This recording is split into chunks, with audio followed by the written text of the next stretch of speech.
On a envoyé une de nos guides et ils l'ont tuée. Mais c'est beaucoup plus compliqué que ça. Parce que cette guide n'était pas n'importe qui. Cette guide, c'était un ex-esclave qui a refusé de respecter le code hiérarchique envers son ex-maître, qui n'est pas n'importe qui, mais non plus, parce que l'ex-maître ici est le paramount chief. Ce chef Touareg, c'est le Amenokal, c'est le chef d'une vraie hiérarchie très pyramidale dans la société Touareg. Donc il est vu comme quelqu'un d'énormément puissant. Donc, ce qui se passe ici n'est pas seulement une histoire de résistance à la colonisation, c'est une histoire de transformation des classes sociaux en Afrique, dans la société, dans ce cas-là, Touareg ou du sud du Niger. Et il faut faire cette recherche. Et la seule personne, les seuls qui peuvent te donner ces renseignements, bon, les Français n'avaient pas compris alors, donc c'est fini. Les élites n'ont pas nécessairement gardé la mémoire de ces Amajal, parce que pour eux, ce n'était pas important. C'est les descendants d'esclaves.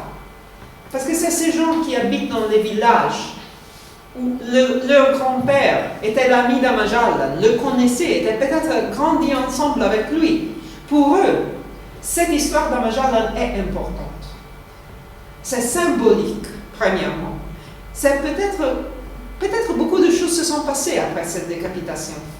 Peut-être le jour après, il y aura des esclaves qui voulaient partir travailler comme goumiers chez les colons, mais ils ont décidé que c'est mieux que non, parce que tu vois, les anciens chefs sont encore en contrôle, ils ont beaucoup de pouvoir. Amajal en a été décapité, son corps a été brûlé. Peut-être d'autres se sont dit qu'il fallait partir, qu'il fallait quitter, qu'il ne fallait pas rester ici. Mais cette histoire, il faut l'écrire. C'est l'histoire des gens en Afrique.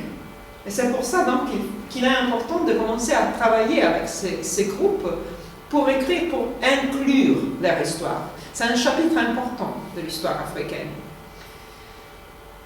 Je vous donne un autre exemple ici. Ce n'est pas pris par moi, et c'est sur un cas en Gambie. Alors, c'est une collègue qui s'appelle Bella Gamba, et elle a travaillé très longtemps, elle a publié sur la société de la Gambie. Et dans un manuscrit que j'ai revu pour elle, elle parle de deux hommes, et elle a l'histoire de deux descendants d'esclaves qui sont partis et sont allés à Bathurst à la fin de la Deuxième Guerre mondiale. Ils ont quitté les zones rurales où ils habitaient, du protectorat de la Gambie, et ils sont allés en capitale, à Bathurst. Oui. Mais cette histoire qu'elle a recueillie, elle ne les a pas recueillies par les descendants d'esclaves, elle a recueilli par les descendants des maîtres. Et elle dit qu'en mandingue, je ne sais pas si ici il y a quelqu'un qui parle mandingue, elle dit qu'il y a un genre, et que ce genre littéraire, ou presque un genre, on dit Kumakumaro. Kumakumaro. Bon, c'est ça qu'elle a écrit dans ça. Ça te signifie quelque chose? Kumakumaro. Oui? Ça veut dire quoi?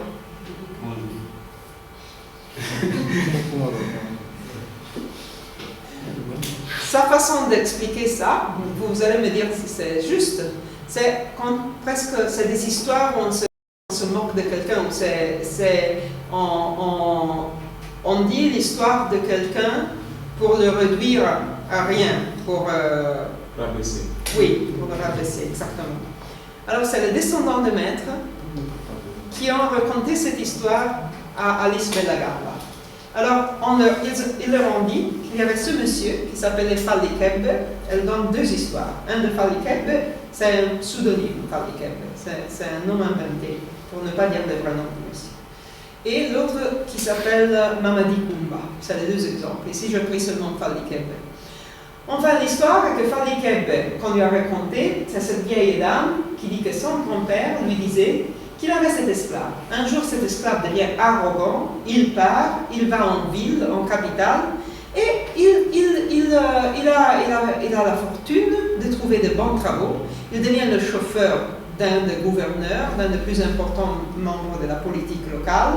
Donc, il s'enrichit, il est en ville, il est un chauffeur de quelqu'un important, et il oublie de partir saluer son ancien maître. Il l'ignore. Si l'ancien maître lui demande quelque chose, il fait comme si l'ancien maître n'existait pas. Alors le grand-père de la femme qui est en train de raconter dit à son ancien esclave, tu vas voir, toi qui es tellement arrogant que tu penses que tu peux m'ignorer. Quand tu seras vieux, tu reviendras au village, tu vas danser avec les enfants autour de la maison. Et cet homme-là, il est puissant, il a la voiture, il est en train de faire, il ne fait rien. Mais dans l'histoire que Adja, cette vieille femme, est en train de raconter, à la fin de sa vie, dit la descendante de maître, cet homme retourne au village et elle le voyait avec les enfants, avec une queue fausse qu'il avait faite sur son derrière, et il disait, et les autres disaient, tu vois, l'esclave, c'est comme une queue. Il danse quand il voit son maître. Oui? Donc, c'est une histoire que les descendants de maîtres racontent. Moi, on ne sait pas si c'est vrai ou faux. On ne sait pas si ce monsieur, après s'être enrichi, un jour retourne au village. Peut-être il n'est pas en train de chanter avec les enfants, mais peut-être il n'a plus le statut qu'il avait à Bateau. Peut-être on le remet à sa place dans une certaine façon. On ne saura pas, ou peut-être on le saura. Oui. En fait, dans ce cas de figure, est-ce que ça ne peut pas être aussi une création des maîtres? Parce que quand on raconte ces histoires-là aux enfants, esclaves, cela va leur pousser à être dociles et à accepter leurs conditions d'esclaves et ne pas tenter de se rébeller, parce que justement cette histoire a tendance à faire croire aux gens, quelle que soit ton ascension sociale, quelle que soit la fortune que tu peux obtenir en tant qu'esclave, cela ne t'empêchera pas, cela ne te permettra pas de t'émanciper, tu seras toujours esclave. C'est absolument possible, mais en tant qu'historien, tu ne peux que continuer à foncer. Peut-être un jour tu trouves d'autres histoires sur ce monsieur. Peut-être tu as son vrai nom. Alors s'il a vraiment travaillé pour un gouverneur, tu trouves le descendant du gouverneur, tu lui demandes s'il connaît le chauffeur de son grand-père. Enfin, mais jusqu'à ce que nous n'avons pas une vision claire de comment les choses se sont passées, c'est des options. Peut-être ce monsieur n'est jamais retourné au village. Et c'est un mensonge que les descendants de maître sont en train de dire pour donner une certaine image. Mais peut-être que c'est vrai. Enfin, en réalité, on ne peut pas, en tant qu'historien, en tant qu'être humain, on peut se faire des idées et dire, selon moi, c'est comme ça. Mais c'est difficile de dire exactement qu'est-ce que s'est passé. Je te donne, si tu veux, le contre-exemple. Et c'est l'histoire de la femme que j'ai interviewée, de la très vieille femme dont on venait de parler. Là, dans son récit, elle dit des choses que moi je ne pourrais pas prouver, ou jusqu'à maintenant je n'ai pas pu prouver, peut-être que je ne pourrai jamais le faire, et c'est très difficile de juger quel est effectivement ce qui s'est passé. Parce qu'elle dit, donc elle était petite, c'est très intéressant tout le récit. Moi je ne l'ai pas du tout, c'est presque pas une interview, elle a parlé. Quand tu es avec quelqu'un de si âgé, c'est difficile d'interviewer. Tu les interromps, ils perdent le fil. Donc souvent, tu les laisses aller dans la direction qu'ils veulent. Et parfois, ils t'amènent... c'est fini. Mais il faut faire attention à interrompre. Parfois, ils vont dans une direction qu'à la fin, quand tu revois plusieurs récits, tu te rends compte que c'était important de suivre leur raisonnement. Parce que ce n'est pas par chance qu'ils continuent à mentionner quelque chose. Donc, la bonne recherche ne va pas vraiment induire la réponse. Elle est très ouverte, surtout dans les sciences sociales. Alors, cette femme dit, elle était petite. Le jour que sa mère meurt, là c'est important parce que son père n'existe pas dans son histoire. Justement, là, nous sommes dans une situation où elle est avec une mère, la mère est esclave de quelqu'un, elle habite dans un village où tout le village est à son service. J'ai les photos du village. Donc, vous allez voir, c'est vraiment brousse foncée. Donc, c'est des réalités qui restent encore accessibles dans des régions qui ne sont pas urbanisées du tout, où la loi nationale n'a pas beaucoup de poids jusqu'à aujourd'hui, où les relations avec les anciennes élites et les anciens maîtres sont encore fortes. Donc, sa maman meurt et des chefs Touareg viennent, ils la kidnappent et ils l'amènent, ils la donnent à un autre groupe. Les gens de cet autre groupe décident de la vendre. Alors, ce monsieur qui doit la vendre l'amène à celui qui s'occupe de vendre les esclaves, une sorte d'intermédiaire du marché. Et même ce type, alors, dans son récit, elle parle de sa vie. Donc, le récit ne peut pas être pris complètement littéralement. Il y a des moments qui sont des jugements moraux qu'elle donne. Et même pour l'historien, c'est important. Alors, elle est assez, sur les choses, elle se rappelle assez vite, et puis elle dit, et ce marchand, il dit, tu vas vendre cette petite fille. Et l'autre dit, moi je vends des hommes avec la barbe, est-ce que je ne vais pas vendre celle-là? Alors, est-ce que c'est des choses qui ont été dites ou non? Mais dans sa tête, ça fait partie de sa trajectoire. Le fait que c'était cruel, que même le vendeur a pensé que c'était cruel. Et la réponse de l'autre montre sa déshumanité, si tu veux. C'est-à-dire, il n'a respect pour personne. Hein? Si ça a été dit ou non, on ne saura pas. Moi, je ne l'ai pas interrompu. Elle continue son histoire. Elle arrive à Bilma. À Bilma, c'est une zone vraiment désertique, elle est vendue au marché. Et ça, je pense que c'est accurate parce que je l'ai comparé avec plusieurs récits de personnes âgées qui ont connu comment on conduit les gens. Elle est liée avec des cordes, ils sont assis par terre, on lui a coupé tous les cheveux et on a mis du cendre sur son visage, cendre sur son visage. Ils sont assis quand la jambe, ça c'est typique en zone Hausa, on a même des récits coloniaux, quand une jambe est pliée, ils sont assis par terre, jambe pliée n'a pas été vendue, quand quelqu'un a été vendu, la jambe est mise en bas. Donc ils sont assis comme ça ou ils sont la jambe comme ça. Des nomades la prennent, l'achètent, ils l'amènent jusqu'à Timbuktu. Enfin, dans un long voyage, elle arrive à Timbuktu, c'est des Touaregs qui font des transsahariens. À Timbuktu, beaucoup de temps passe. Un jour, elle voit des colons sur des chevaux, des soldats africains et 2 blancs. Et elle est une adolescente, elle est en train de faire, elle est au pâturage avec le bétail, elle court. Elle les arrête, elle leur dit qu'elle a été vendue, qu'elle n'est pas d'ici, qu'elle veut rentrer chez elle parce qu'elle sait que les Blancs ont interdit l'esclavage. On la prenne et on l'amène au poste, on l'interroge, elle dit où le maître se trouve et on amène le maître et les autres et on les interroge. L'interrogation est très intéressante. Alors ils arrivent le jour après et tout ça, je pense que c'est vrai parce que les gens dans son village, tout le monde se rappelle du jour où elle a été ramenée officiellement par le chef de Niamey, après tout un tour qu'elle a fait, donc tout ça est connu dans plusieurs endroits. Mais ce que je ne pourrais jamais prouver, c'est ce qui se passe, des récits alors elle dit, quand le maître qui l'a acheté arrive, le monsieur, le colon, lui demande qu'est-ce qu'il a fait. Lui, il raconte ce qu'il a fait. Il dit qu'il a acheté, qu'il a vendu cette fille. Il dit que c'est vrai. Bon, il y a toute une discussion. Mais à la fin, il y a un autre colon. Et les 2 blancs, un dit à l'autre, qu'est-ce qu'on va faire avec un homme qui vend des êtres humains? À ce point-là, ils ont lié les mains du maître et ils l'ont jeté par terre. Un des blancs marche sur cet homme, avec ses pieds, et puis l'autre demande qu'est-ce qu'on va faire, il dit on va le tuer. Et on le exécute, comme ça, le maître, celui qui a... Est-ce que le colon a fait ça ou non? Est-ce que c'est l'imagination de cette vieille femme qui a voulu que cet homme soit puni? Ou est-ce que c'est vrai? Si c'est vrai, ça serait contre la loi coloniale. Mais nous savons aussi qu'il y a eu des sévices faits par des généraux coloniaux et des violences qui étaient contre la loi coloniale. Donc, c'est possible qu'ils ont exécuté cet homme comme ça. Mais on ne peut pas le savoir. C'est aussi possible que dans sa tête, cette femme veut se faire justice. Et elle se fait justice en se rappelant que ce blanc dit « Qu'est-ce qu'on fait avec un homme qui vend des êtres humains ?» Elle dit, bon, on le tue.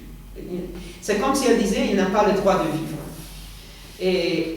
Et alors là, moi, dans mon analyse de ça, je dis, je ne peux jusqu'à maintenant, puisque dans les archives, je n'ai jamais trouvé cet accident. Peut-être un jour, je trouve dans un archive, au Mali, ou ici, l'histoire dans les années, fin années 30, on trouve un marchand d'esclaves et il y a peut-être, c'est des choses qu'on trouve dans les archives. J'ai des histoires comme ça, mais pas pour elle.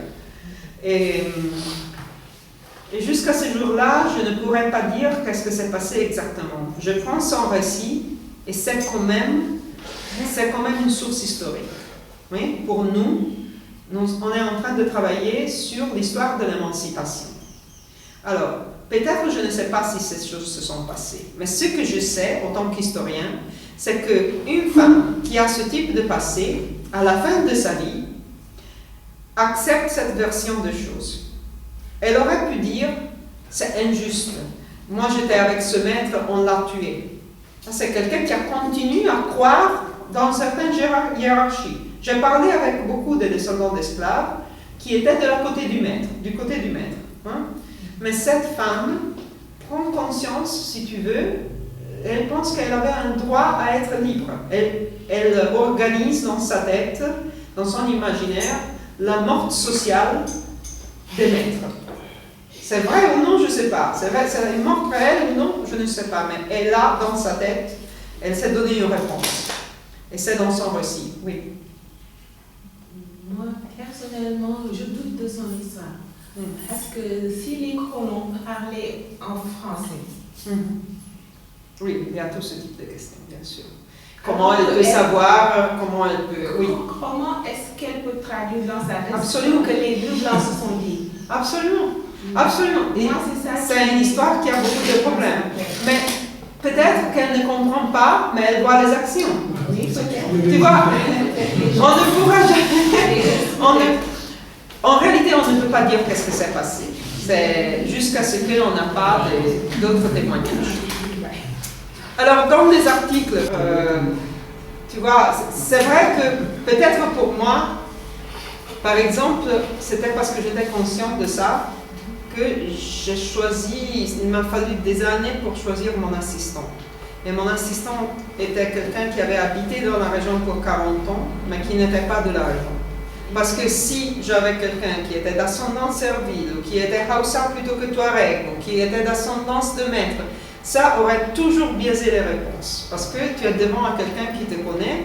Donc, j'avais quelqu'un qui était parfait. Et il y a eu des moments où j'ai choisi de travailler seul. Parce qu'en Hausa, je pouvais le faire. J'ai des entretiens qui sont faits complètement seulement par moi, parce que je sais que la personne va parler avec une étrangère plus facilement de son histoire. De l'autre côté, il ne faut pas se bloquer avec des idées comme ça, parce que si d'un côté, il n'y a pas une position privilégiée, il faut savoir quels sont les aspects de ton identité qui peuvent biaiser les réponses que tu vas avoir. Il faut tenir compte de ça. Et puis, on est pris, si tu te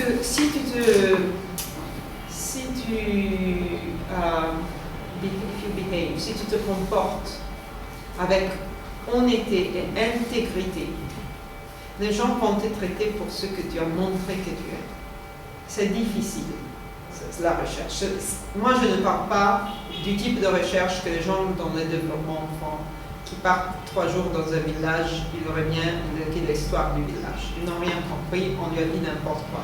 Moi, je parle d'un engagement de vie avec certains gens. Ça fait 18 ans que je travaille sur cette région. J'ai vécu dans cette région pour 4 ans de ma vie.